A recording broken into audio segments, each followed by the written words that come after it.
قد ايه انت عظيم يا اهلي. الاهلي منزل فيديو يا جماعه على قناه النادي الاهلي. ايه الفيديو ده يا جماعه؟ فيديو بجد بيقول لك يعني الكره بتجمعنا، في منافسه وفي كل حاجه بس داخل الملعب. يعني بصوا الفيديو معايا عامل ازاي. فيديو الصراحه، ايه الفيديو ده؟ فيديو يخطف قلب اي حد.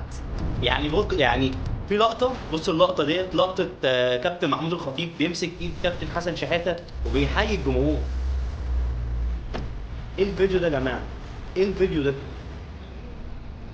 يعني مش بنط نادي الزمالك او بنشوف السوشيال ميديا وبنسخن بعض وشتيمه ودوت ودوت.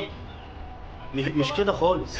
شجع ونافس وكل حاجه، بس كلنا اخوات مع بعضينا. لا للتعصب فعلا حرفيا. فيديو، لا، جامد. يعني كتصوير، كفكر، لا بجد تحياتي تحياتي للفيديو ده.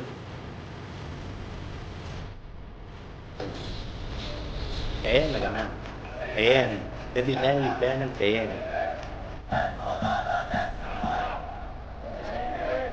الفكرة حلوة، يعني فكرة الفيديو الصراحة جميلة جدا.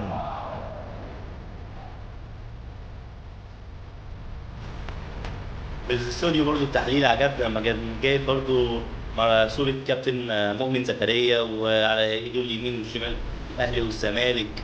وبرضه عشان خاطر مؤمن زكريا، يعني ربنا يشفيه يا رب، يعني رمز برضه من ناشئين الاهلي، وراح عمل شغل جامد جدا مع نادي الزمالك ورجع الاهلي تاني كسر الدنيا. لا يا جماعة يعني بجد تحياتي، فعلا فيديو جامد جدا وفي وقت حساس وفي وقت بصراحة لازم كل الناس كانت تتفرج عليه عشان خاطر تعرف تشجع في المدرجات، وعشان خاطر تعرف انت بتعمل ايه. مش كل حاجة عصبية وبتاع ونغلط ونتعصب وبتاع، لا، المنافسة داخل الملعب. لا تحياتي، تحياتي للنادي الاهلي والله.